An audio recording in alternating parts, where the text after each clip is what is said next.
Hello, my name is Jerry Wise. I'm a therapist at Family Tree Counseling Associates in Carmel, Indiana, just north of Indianapolis, Indiana. And I'd like to thank you for joining me. This video is entitled Family of Origin Intimidation: How Our Inner Self Gets Squashed and What to Do About It. As an adult, do you ever feel guilty when you do something that would upset your parents or your family? Do you feel smothered by your parents still, even as an adult? Do you live a double life with your family of origin? Do you find yourself feeling like a kid again when you go home for the holidays or when you visit your family of origin anytime during the year? For a lot of us, that is a common experience. And these experiences happen frequently.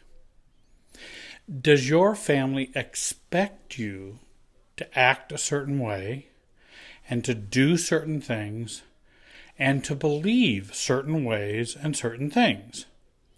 Well, in fact, all families tend to do this. But the real growth and the real maturing process requires what we call finding our own sense of self, or self-differentiating. In other words, we become ourselves as we grow up. All family of origins would like for us to remain like they would like us to remain. For healthier family of origins, families will allow more freedom and more sense of self for individuals. For more dysfunctional families, it's more important that we maintain that enmeshment and that fusion, and that children, even adult children, do and say and behave the way their families expect them to behave and to be. Have you found yourself on the outs with your family of origin or your parents because you chose a different path or different beliefs or different behaviors? Family systems therapists use the term intergenerational intimidation. In other words, that's intimidation, or an emotional connectedness that occurs, and often intimidation occurs, but from one generation to the next, to describe how a family maintains that enmeshment and keeps family members in their roles. The threat of emotional distance is very painful and is a very painful consequence for codependents and others who want to change and mature and learn to self-differentiate. Threats of parents' emotional abandonment or relational abandonment can be physical or financial, emotional, spiritual, in many ways. Being cut out of the will, not taking your call when you have a flat tire, not calling you back, talking about you to other family members. There are all kinds of ways that this intergenerational intimidation occurs.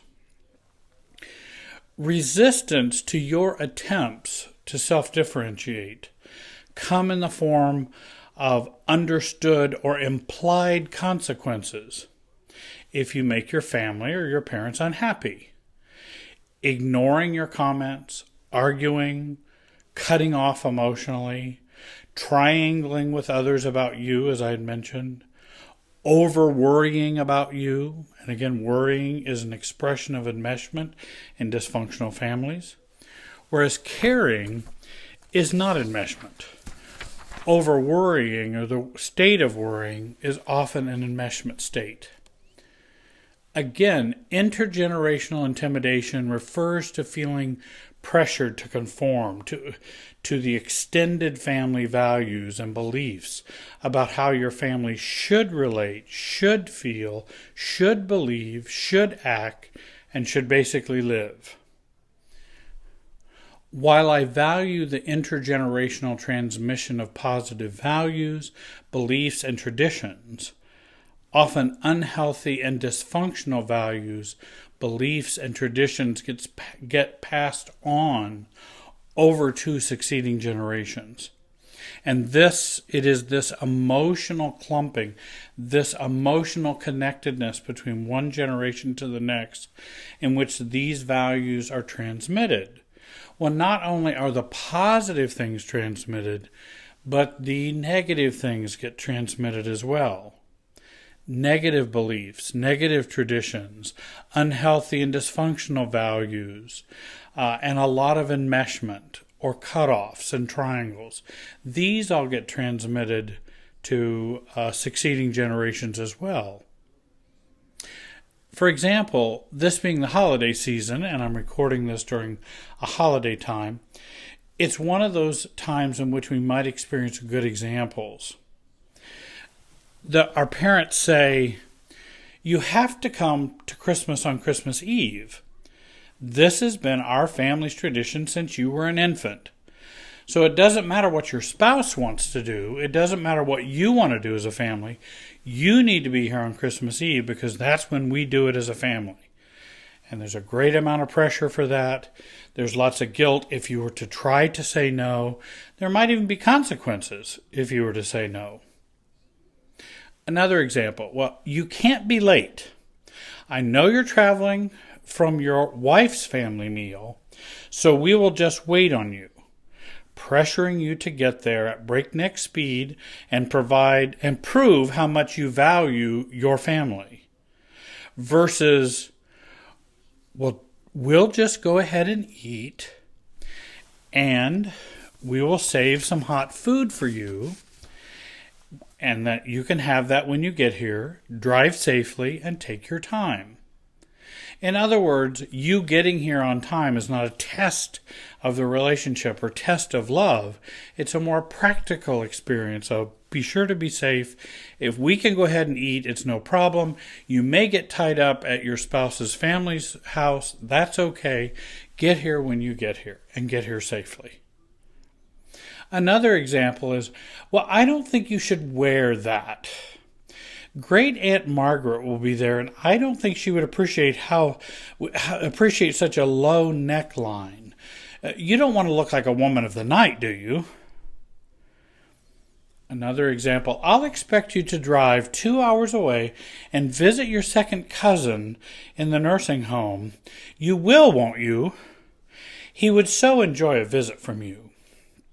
And again, it is assumed you will do it. It's not an asking or a request. It's just you will be doing this because that's what we do in our family. So that's what you should be doing. Another, I don't know why you don't go to church anymore. You know God still loves you, and I worry about your spiritual life, you know.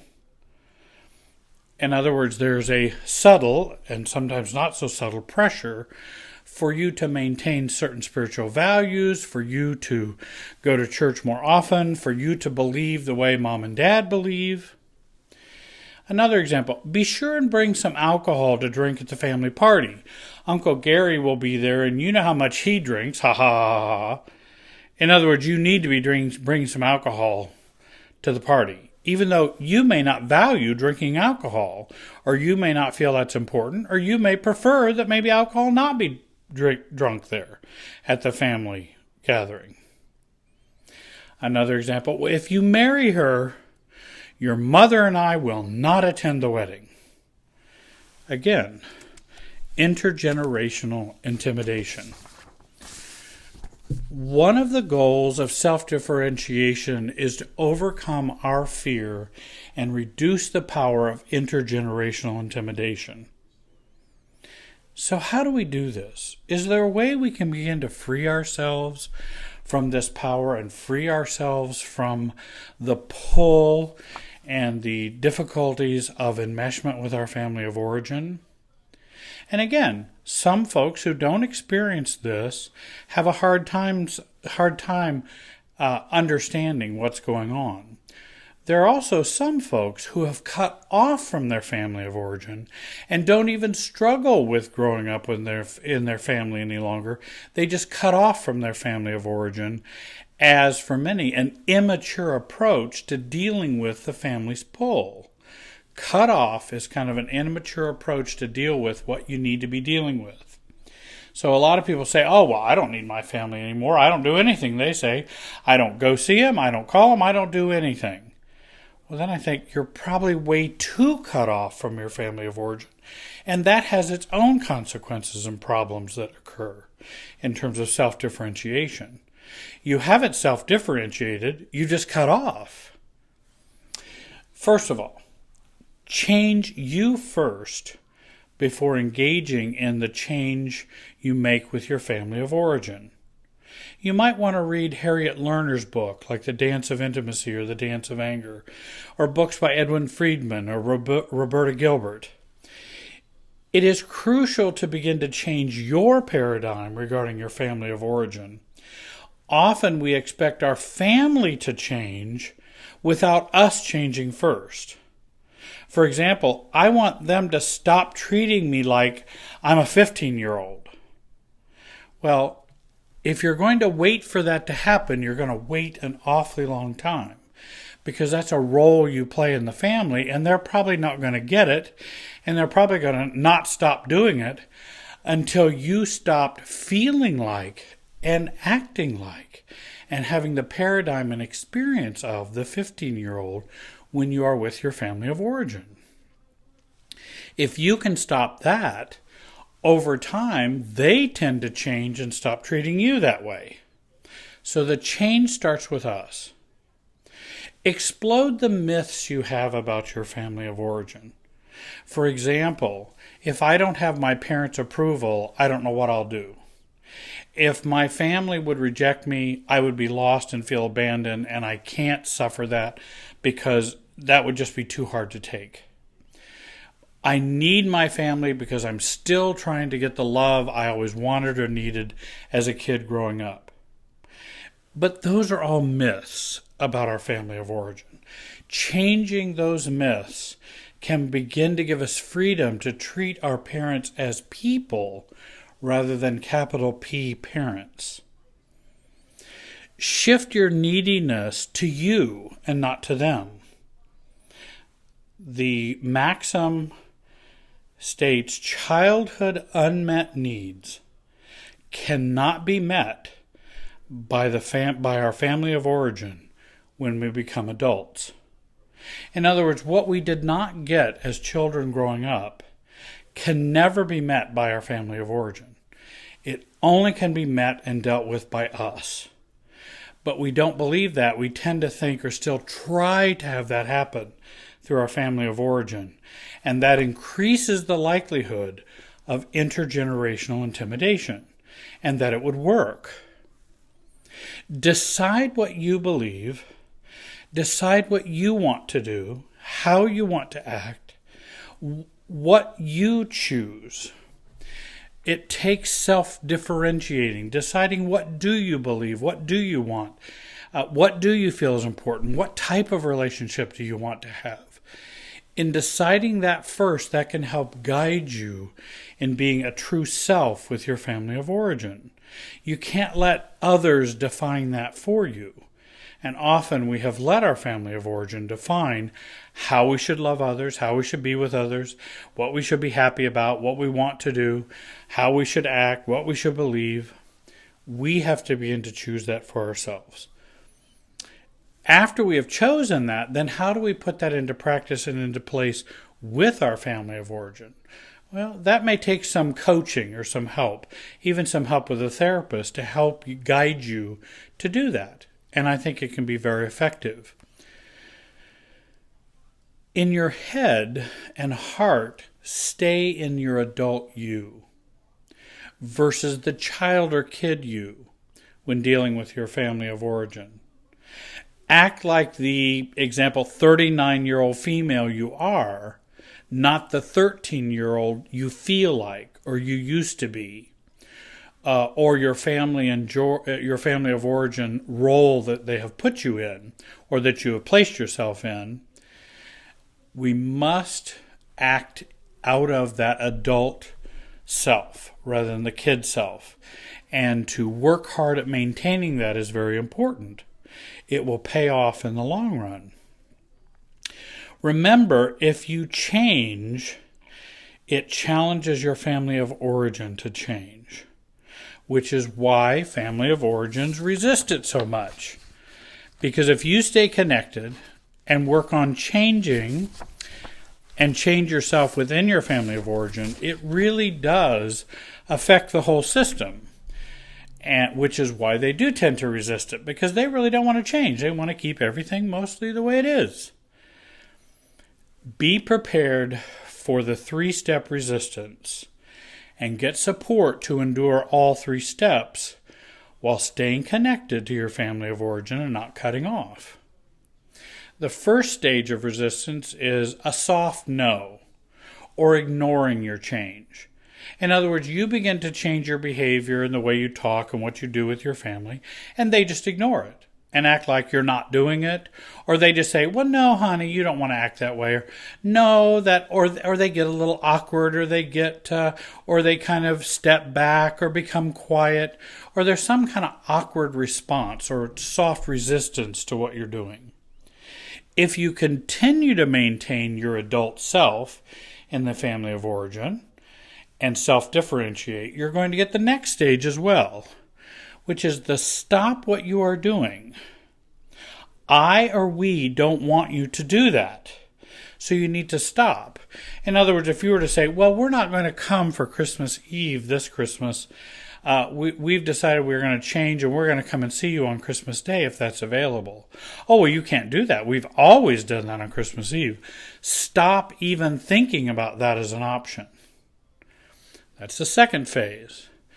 The third phase is the toughest, and that's maintaining our true sense of self during stage 3, which is the stop or else. The stop or else phase is difficult because that's when, if you don't stop, there's going to be really, really bad consequences. In other words, we may cut off, we may abandon you, we may withhold our love, we may reject you, we may yell at you, who knows what we might do, because we want you to change back to your original self and maintain that role you've been playing in this family for many years. We don't want you to change that. And the way we see that role is the way you need to be playing it. If you maintain your stance throughout these stages and continue, the family system will begin to integrate the new you into the family system. That is not easy for many families, and I would recommend you get support and get some good coaching from a good therapist who knows about family dynamics. They can really make that a lot easier process and a more successful process. Enjoy the change in you and watch the change in your family of origin. Again, I need to mention, the change is not to change your family. The change is meant to change you. A secondary byproduct will be your family. The main focus has to be for changing you, not for changing them. Accepting them is what's so difficult to do. What I want you to do is I want you to join the Family Tree Counseling channel, watch our other videos that we have available. I hope you'll share my videos with your friends on Facebook and Twitter and the social media. Please leave comments and questions. You can come see me at my office, or I can do Skype counseling via the internet. You'll see my contact information on the screen. I appreciate you listening today. This was just kind of an introductory, quick overview of dealing with intergenerational intimidation. There's much more that we can talk and say about it, and there's much more we can do in applying it to your own family. I hope you'll give me a call. I appreciate you watching the video, and have a great day.